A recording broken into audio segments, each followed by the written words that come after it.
देखिए भाई लोग, रोशन भैया अपने पूरे टीम के साथ कितना अपने गाना पे एंजॉय कर रहे हैं भाई लोग।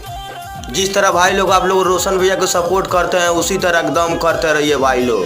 एकदम अपना शेर बहुत जल्द आएगा, बस अब ज़्यादा टाइम नहीं बचा है और उसके बाद तो धमाका होगा भाई, इतना बवाल बवाल की पूछिए मत आप लोग। मेरे चैनल को सब्सक्राइब करिए और मेरा वीडियो को लाइक कीजिए भाई। एक से एक मैं इसी तरह न्यूज़ आप लोग का बनाता रहूँगा।